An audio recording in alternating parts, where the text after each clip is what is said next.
បាទជំរាបសួរពុកម៉ែបងប្អូនគ្នាហ្នឹងហើយថ្ងៃនេះវីដេអូនេះគឺធ្វើមកទេពទៀតគឺមានបងប្អូនយើងខ្លះគាត់សួរថាថែអ្វីបានទូរស័ព្ទរបស់គាត់ហ្នឹង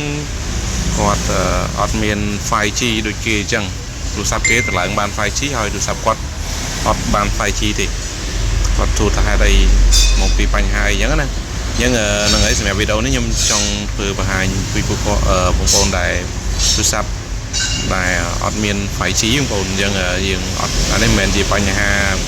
បស់ខាង SIM ខាងអីទេដោយសារទូរស័ព្ទយើងស្រីយើងទៀបឬក៏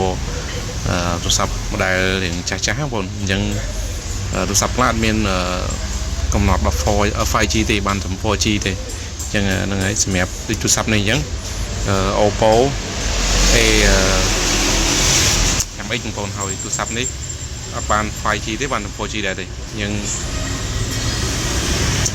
ចូលមើលសាកយើងចូលសាកមើលទៅគឺបានត្រឹមតែ 4G ទេបើទូរស័ព្ទបងប្អូនដែលយើងស្រីលើស្រីខ្ពស់នឹងបងប្អូនអាចសាកមើលទៅអាចសាកចូលថ្លើមទៅដោយសារទូរស័ព្ទយើងប្រភេទស្រីយ៉ាងទៀបគឺអត់បានដល់ 4G អញ្ចឹងទូរស័ព្ទនេះម្ដងហ្នឹងគឺវា